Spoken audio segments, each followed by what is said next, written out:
यह कहानी है रतनगढ़ नाम के एक छोटे से गांव की, जहां सावित्री नाम की एक बूढ़ी माँ अपनी दो बेटियों के साथ रहती थी। एक थी श्यामा, जिसकी त्वचा सांवली थी लेकिन दिल बहुत साफ था, और दूसरी थी रूपल, जिसके चेहरे पर चमक थी लेकिन दिल में घमंड था। माँ की आंखों को रूपल की चमक तो दिखती थी, पर श्यामा की मेहनत उसे कभी दिखाई नहीं दी। अरे श्यामा, कब उठेगी तू? तेरे उठने से पहले ही रूपल नहा धोकर मंदिर चली जाती है और तू अभी तक चारपाई पर पड़ी है। कुछ तो शर्म कर इस घर के लिए। माँ, मैं सुबह से लगी हूँ। चूल्हा जलाया, रोटियां सेकी, भैंस को चारा डाला, आपका तेल भी गर्म कर दिया मालिश के लिए। थोड़ी देर बैठ गई तो क्या गुनाह हो गया? तेरे जैसे निकम्मे के हिस्से में बस शिकायतें ही बची हैं। रूपल को देख, कैसे लाज शर्म वाली लगती है। उसके नैन नक्श तो परी जैसे हैं। तू तो जैसे अपने बाप की ही तरह बदसूरत निकली। रूपल बीच में टोकते हुए बोली। अरे माँ, अब इसको बोलना भी छोड़ दो। इससे अच्छा तो मैं ही सब काम कर लूंगी। कहीं मेहमान आ गए तो क्या सोचेंगे? ये श्यामा तो दूर से ही डराने लगेगी। मैं बदसूरत हो सकती हूँ माँ, पर मेरा दिल तो साफ है। कभी आपने मेरी मेहनत देखी है? मैंने इस घर के लिए अपनी उम्र लगा दी, पर आपने कभी सर पर हाथ तक नहीं फेरा। सर पर हाथ तब फेरूं जब तू इस घर का नाम रोशन करे। तेरे हिस्से में तो सिर्फ झाड़ू पोछा ही लिखा है। जिस दिन तू चंदन नगर के किसी सेठ की नजर में आ गई, उसी दिन मैं तुझे बेटी मान लूंगी। श्यामा का चेहरा झुक गया। बहन, तेरा रंग जितना काला है ना, तेरी किस्मत भी उतनी ही सूनी है। कोई तुझे ब्याहने नहीं आएगा। तेरा घर यहीं रहेगा, माँ के ताने और चूल्हे की राख में। हे भगवान, क्या सच में रंग ही सब कुछ होता है? क्या मेरी मेहनत, मेरा प्रेम, मेरा त्याग, इनका कोई मोल नहीं? कभी तो मेरी किस्मत भी उजली होगी। चल भाग और कुएं से पानी भर के ला। तेरे जैसे लोग भावुकता में रोकर क्या पाएंगे? काम कर, यही तेरी असली जगह है। श्यामा रोती हुई वहां से चली जाती है। जब समाज रूप देखता है तो गुण अक्सर धूल में दब जाते हैं। ऐसा ही कुछ सोचते हैं चंदन नगर के प्रसिद्ध व्यापारी सेठ धर्मचंद और उनकी पत्नी शांति देवी। सेठ को अपनी बहू में बस गोरी चमक चाहिए, भले ही वह भीतर से कितनी भी खोखली क्यों ना हो। शांति, अब समय आ गया है कि हमारे बेटे विकास की शादी कर दी जाए। हमारे पास सब कुछ है, दौलत, दुकान, नाम।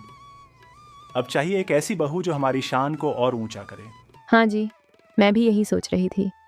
बेटा अब शादी लायक हो गया है, पर हमें लड़की ऐसी चाहिए जो सिर्फ सुंदर ही नहीं, समझदार भी हो, घर संभालने वाली, संस्कारी और सीधी साधी। हाँ, लेकिन देखो आजकल की दुनिया दिखावे की है। लोग पूछते हैं बहू कैसी दिखती है, कितना सुंदर चेहरा है। और ऐसे में मैंने एक नाम सुना है, रतनगढ़ की सावित्री माई की छोटी बेटी रूपल, चेहरे पर जैसे चांद उतर आया हो। हाँ, मैंने भी सुना है उनके बारे में, लेकिन सुना है कि बड़ी बेटी श्यामा काम में बहुत होशियार है। घर का सारा काम वही करती है। रूपल तो बस आईने में ही उलझी रहती है, काम काज कौन देखता है। शांति, हमारे पास नौकर हैं बर्तन धोने के लिए। हमें तो चाहिए एक ऐसी बहू जो हर शादी ब्याह में लोगों के मुंह से वाह निकलवा दे। पर क्या सिर्फ सुंदरता ही सब कुछ होती है? अगर स्वभाव ठीक ना हो तो घर नरक बन जाता है, और अगर बहू में ममता नहीं तो वह सौंदर्य किस काम का। अरे भगवान, तू तो पुरानी सोच वाली बातें करती है। देख, समाज को दिखाने के लिए एक सुंदर बहू से बेहतर कुछ नहीं होता। रूपल उस गांव की सबसे सुंदर लड़की है। हमारा नाम उसके साथ जुड़ते ही चर्चित हो जाएगा। आप अपनी सोच में रूपल की सुंदरता देख रहे हो, पर मैं उसकी आंखों में घमंड और अकड़ देखती हूँ। मैं डरती हूँ कि कहीं वह हमारे बेटे विकास को तकलीफ ना दे। अब तुम ही बताओ, रूपल जैसी लड़की हमारे घर में बहू बनकर आएगी तो हमारा मान सम्मान कितना बढ़ेगा। और श्यामा, वह तो लोगों के तानों का विषय बन जाएगी। बिल्कुल, पर क्या हमने ये सोचा है कि अगर रूपल को रिश्ता पसंद ना आया तो, या वो इस रिश्ते को सिर्फ दिखावा समझे? पसंद आना या ना आना उसका काम नहीं। जब रिश्ता सेठ धर्मचंद के घर से जाएगा तो सावित्री और उसकी बेटी मना नहीं कर सकेंगी। चंदन नगर में हमारा नाम ही काफी है। ठीक है, पर एक शर्त है। अगर लड़की का व्यवहार मेरे मन को ना भाया तो मैं इस रिश्ते के लिए नहीं मानूंगी। मुझे मंजूर है। कल ही चलते हैं उनके घर रिश्ता लेकर, और देखेंगे कैसे उनका सिर गर्व से ऊंचा होता है। जिस दरवाजे पर कभी उम्मीद ने दस्तक नहीं दी थी, आज वहीं रिश्ते का पैगाम आया। सेठ धर्मचंद और सेठानी शांति देवी सावित्री के घर रिश्ते की बात करने पहुंचे। अरे सेठ साहब, आप और शांति बहन जी भी साथ आई हैं। कहिए कैसे आना हुआ? राम राम बहन जी। आपके घर की तारीफ सुनी थी, खासकर आपकी रूपल बेटी की सुंदरता की। हम अपने बेटे विकास के लिए रिश्ता लेकर आए हैं, रूपल के लिए। सेठ साहब, आप मजाक तो नहीं कर रहे हैं? इतने बड़े घर से रिश्ता मेरी बेटी के लिए? नहीं बहन जी, हम मजाक नहीं करते। आपकी बेटी हमारी बहू बने, इससे बड़ी बात क्या हो सकती है? रूपल अंदर से आई। माँ क्या हो रहा है? अरे सेठ जी, सेठानी जी, आप लोग। बेटी यह रिश्ता लाए हैं तेरे लिए। देखा, मैंने कहा था ना, तू ही हमारे घर की किस्मत है। बिटिया, हमारे बेटे को ऐसी ही संस्कारी और सुंदर लड़की की तलाश थी। अब अगर आप सब राजी हैं तो हम जल्दी ही सगाई करना चाहेंगे। हाँ हाँ, क्यों नहीं। ऐसा घर अगर मेरे लिए आए तो किस्मत खुद कदमों में बैठ जाए। सेठ जी, मुझे यकीन ही नहीं हो रहा। इतना बड़ा सौभाग्य। रूपल की शादी अगर आपके घर में होगी तो मेरी गरीबी भी मानो मिट जाएगी। बेचारी श्यामा रसोई घर से यह सब सुन रही थी और सोच रही थी, हर बार मेरी आंखें ही क्यों नम होती हैं? क्या सिर्फ सुंदरता ही रिश्ते के लायक होती है? मेरे हाथों में मेहनत की लकीरें हैं, पर कोई उन्हें नहीं पढ़ता। बहन जी, कल हम फिर आएंगे शगुन और तैयारी लेकर। आप बस बेटी को तैयार रखिए। मैं तो अभी से सोने की चूड़ियाँ, लाल जोड़ा और रथ का सपना देख रही हूँ माँ। अब देखना, मैं इस घर को आसमान बना दूंगी। हाँ बेटी, तू तो देवी है। तेरे कदम ही इस घर की किस्मत खोल देंगे। हम चलते हैं बहन जी, शुभ दिन तय करके खबर भिजवाएंगे। रूपल का रिश्ता पक्का हो गया। वहीं श्यामा की आंखें भीग गईं। मेहमान चले जाते हैं। उनके जाते ही रूपल और सावित्री दोनों खूब खुश हो जाती हैं। बिटिया देख, भगवान ने तुझ पर कैसी कृपा की है। सेठ सेठानी जैसे लोग तुझे अपनी बहू बनाना चाहते हैं। तेरी सुंदरता ने पूरे गांव को रोशन कर दिया। अरे माँ, मैंने कहा था ना, मैं आम नहीं खास हूँ। ऐसी शक्ल देखी है किसी ने? इस गांव में जो देखे बस देखता रह जाए। बेटी, जिस दिन तू पैदा हुई थी मैं समझ गई थी कि यह लड़की हमारे भाग्य को चमकाएगी। और वह श्यामा, अब तो पक्का हो गया, उसे तो कोई रिश्ता भी नहीं भेजेगा। उसे तो बस झाड़ू पकड़ा दो और चुप रहने को कहो। हाँ, ठीक कहती है तू। श्यामा तो जन्म से ही बोझ है। जिस दिन तेरी शादी होगी उसी दिन मेरी छाती से एक भारी पत्थर उतर जाएगा। और वहीं दूसरी ओर श्यामा दरवाजे के पीछे खड़ी थी। उसके कानों में हर शब्द तीर की तरह चुभ रहे थे। मेरे हिस्से में तो बस काम है, अपमान है। माँ की एक मुस्कान तक नसीब नहीं होती। क्या सिर्फ रंग ही सब कुछ होता है? क्या एक बेटी की मेहनत कुछ भी नहीं? उस रात रूपल सपनों में खोई रही। सावित्री दौलत को गिनती रही। कुछ वक्त के बाद रूपल की शादी हो जाती है। शादी सिर्फ दो लोगों का नहीं, दो परिवारों का रिश्ता होता है। लेकिन जब रिश्ता सिर्फ चेहरे से जोड़ा जाए तो टूटने में देर नहीं लगती। बेटा विकास, अब तेरी जिंदगी की नई शुरुआत है। रूपल बहुत सुंदर है, अब बस वो इस घर की इज्जत को बढ़ाए, यही उम्मीद है। जी पिताजी, मैं पूरी कोशिश करूंगा उसे समझने और अपनाने की। बिटिया, अब यह घर तेरा है। तू इस घर की बहू है। जैसे लक्ष्मी पैर रखती है वैसी ही तू आई है। देखती हूँ। पहले तो मुझे मेरी पसंद की साड़ी चाहिए, जो सिल्क की बनी होनी चाहिए, वरना मैं कोई काम नहीं करूँगी। साड़ी? तुम आराम कर लो पहले, बाकी बाद में। शादी के दूसरे ही दिन रूपल ने घर का रंग बदलना शुरू कर दिया। न विनम्रता न सेवा, बस हुक्म और ताने। जहाँ सब सोच रहे थे कि बहू पूजा करेगी, वहाँ वह दिन भर बिस्तर पर पड़ी रहती थी। मालकिन, नई बहू तो रसोई में आना भी पसंद नहीं करती। कहती है यह सब मेरे बस का नहीं। हे भगवान, ये लड़की तो बिल्कुल अलग है। ना मुंह मीठा, ना व्यवहार। अब समझ नहीं आ रहा क्या करे। एक दिन शांति देवी ने रूपल को समझाने की कोशिश की। रूपल, माँ कह रही थी तुम थोड़ा घर के काम में हाथ बटाओ, कम से कम पूजा की थाली ही बना दो। क्या मैं नौकरानी हूँ तुम्हारी? माँ क्यों नहीं समझती कि मैं कोई गांव की गंवार लड़की नहीं हूँ? मैं आराम करने आई हूँ, सेवा करने नहीं। बेटा, ये तो हमने सोचा भी नहीं था। ये लड़की तो दिन पर दिन घर में अशांति फैला रही है। हर बात पर झगड़ा और चेहरे पर ताना। अब हम क्या करें? धीरे धीरे रूपल का असली स्वभाव हर किसी के सामने आने लगा। उसकी सुंदरता अब बोझ बनती जा रही थी, क्योंकि अंदर से वह सिर्फ घमंड और स्वार्थ से भरी थी। बिटिया, शादी सिर्फ सोने के गहने पहनने से नहीं निपटी। तुम्हें रिश्तों को भी संजोना आना चाहिए, वरना ये घर भी तुम्हारे लिए अजनबी बन जाएगा। मुझे उपदेश मत दो। मैं तुम्हारे बेटे की बीवी हूँ। माँ बनकर मत दिखाओ मुझे। जैसी जिंदगी चाहिए मैं वैसी ही जीऊंगी। मैंने तुम्हें अपना समझा, लेकिन तुमने इस घर को मजाक बना दिया। अब ये रिश्ता हमें सता रहा है। शायद हमने चकाचौंध को देखा, लेकिन गहराई में गए ही नहीं और अब भुगत रहे हैं। जिस बहू को वह देवी समझ बैठे थे, वह अब रोज़ इस घर को अपमानित करती थी। इन सभी बातों से परेशान होकर सेठ धर्मचंद और शांति देवी रूपल की शिकायत करने रतनगढ़ सावित्री के पास जाते हैं। बहन जी, हमें लगता है हमसे बहुत बड़ी भूल हो गई। हमने आपकी बेटी को बहू बनाकर अपनी ज़िंदगी में तूफान बुला लिया है। हमने सोचा था कि हमें एक सजी संवरी बहू मिलेगी, पर जो मिला वह बस सोती है, झगड़ती है और घर का चैन छीन लेती है। नहीं नहीं, वह ऐसी नहीं है। वह तो बचपन से सीधी साधी और समझदार रही है। अगर वह सीधी है तो हमारी ज़िंदगी क्यों जल रही है? हमारे घर में हर बात पर झगड़ा, हर बात पर ताना। विकास की हालत देखिए, वह अब बात भी करने से डरता है। ना सेवा करती है, ना सास ससुर की इज्जत। हमारी तो नाक कट गई समाज में।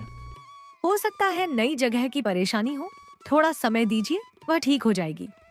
शायद वह आप लोगों को समझ नहीं पा रही हो। समझ नहीं पा रही तो शादी क्यों की?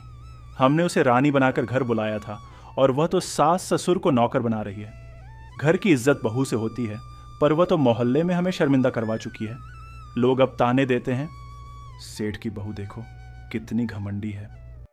मैंने कभी सोचा भी नहीं था कि मेरी बेटी ऐसा करेगी, लेकिन शायद आपने कुछ गलतफहमी पाल ली हो।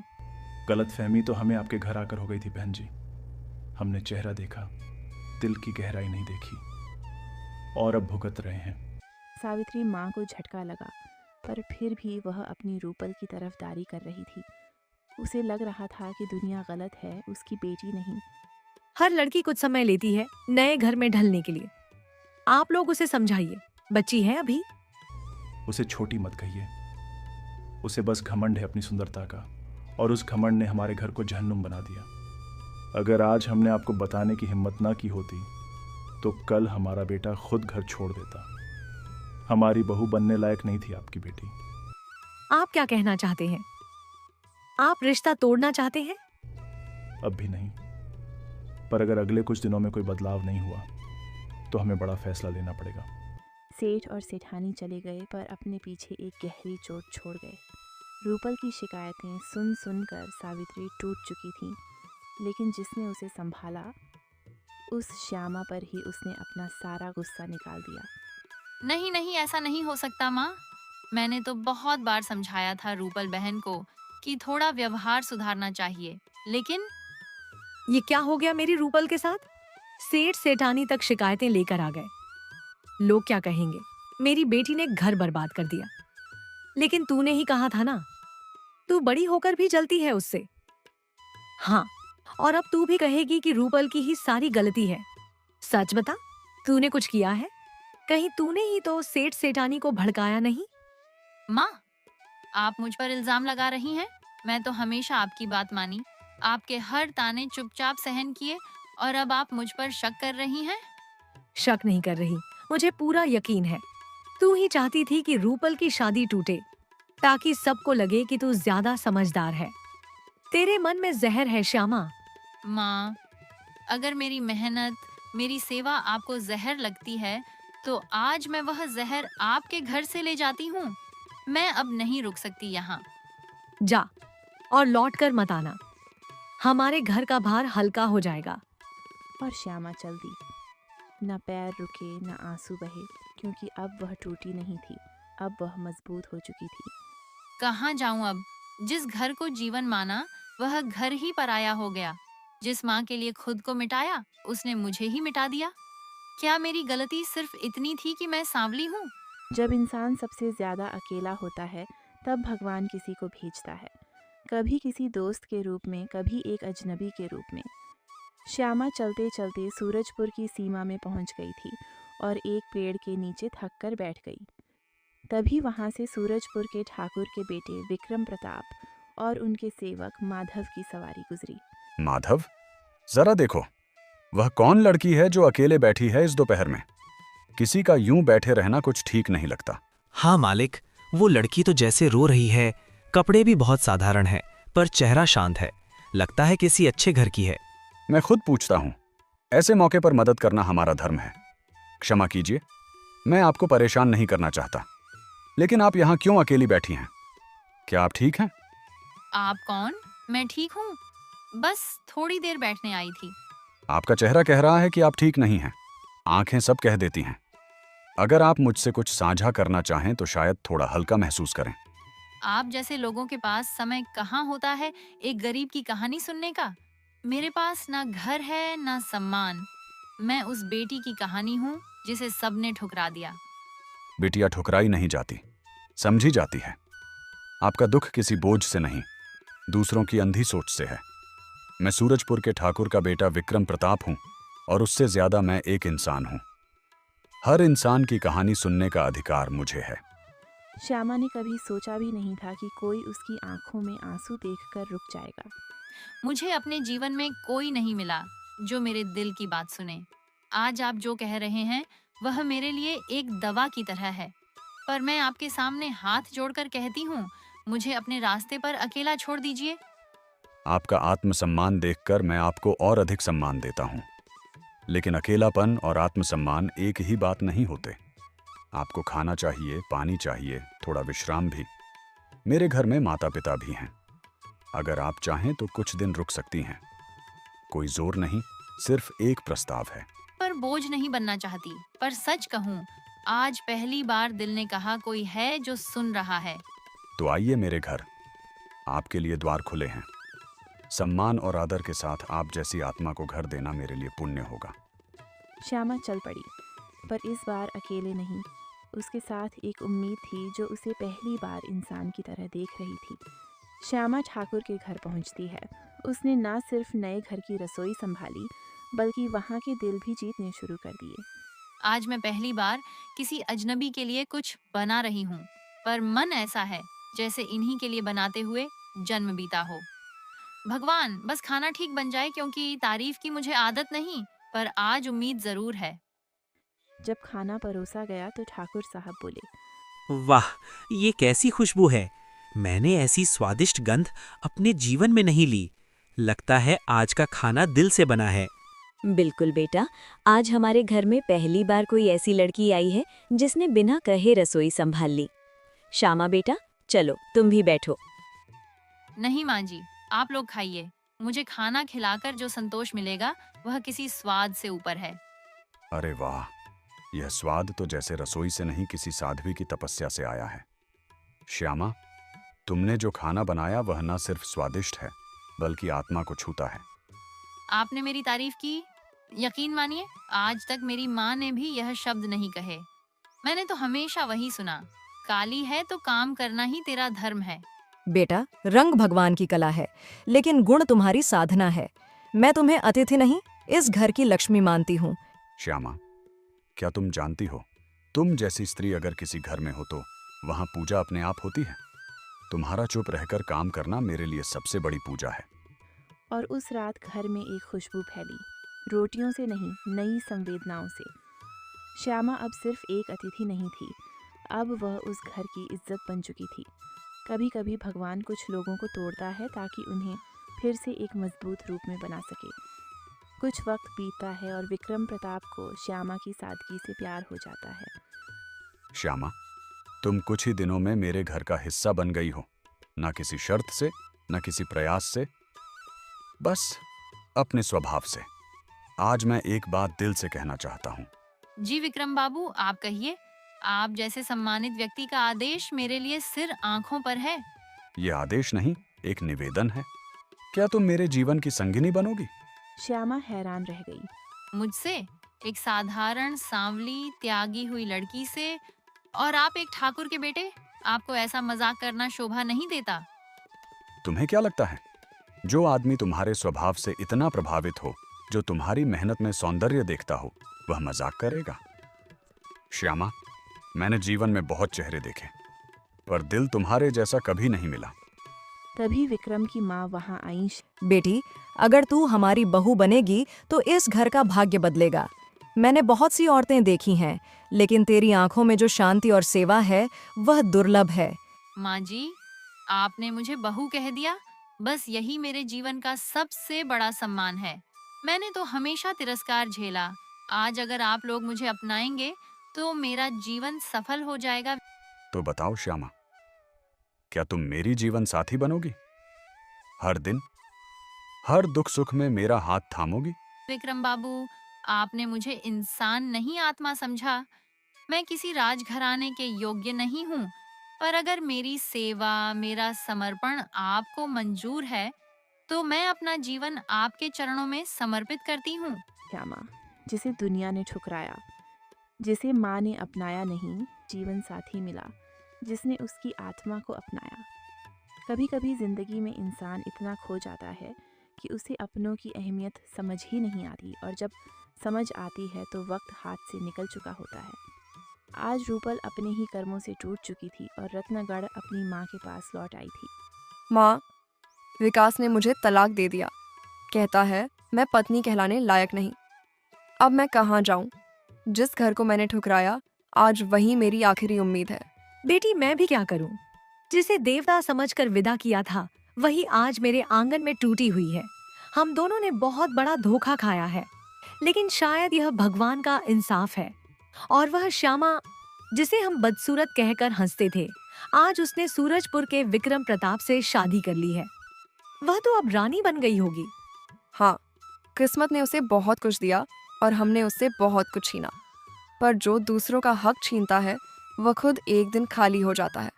माँ, श्यामा के साथ तो हमने हर रोज बुरा किया, उसका मजाक उड़ाया, उसे नौकरानी समझा, और आज वही लड़की रानी बन गई है। क्या ये सब हमारी वजह से हुआ? हाँ बेटी, हमने उसे कभी बेटी माना ही नहीं। ना उसके त्याग को देखा, ना उसकी विनम्रता को समझा, और ऊपर वाले ने देखा और उसे वहीं पहुंचाया जहां उसका हक था। माँ, क्या हम श्यामा से माफी मांग सकते हैं? क्या वह कभी लौटेगी? क्या वह हमें गले लगाएगी? श्यामा जैसी बेटियां कभी बदला नहीं लेती। वह तो माफ कर देती हैं, पर शायद अब लौटना उनके लायक नहीं रहा। क्या आज भी वह हमें याद करती होगी? अगर वह याद नहीं करती तो वह श्यामा नहीं होती। उसका दिल बहुत बड़ा है, शायद हमसे कई ज्यादा। आज मैं समझ गई हूँ, सौंदर्य सिर्फ चेहरे में नहीं होता, असल सौंदर्य कर्मों में होता है, और वहीं श्यामा सबसे सुंदर थी। कहानी वहीं ख़त्म नहीं होती जहाँ आंसू बहते हैं। कभी कभी कहानी वहाँ ख़त्म होती है जहाँ पछतावे की नमी समझ की मिट्टी में मिल जाती है। श्यामा को मिला उसका सम्मान, रूपल को मिला उसका सबक, और माँ को मिली उसके कर्मों की सज़ा।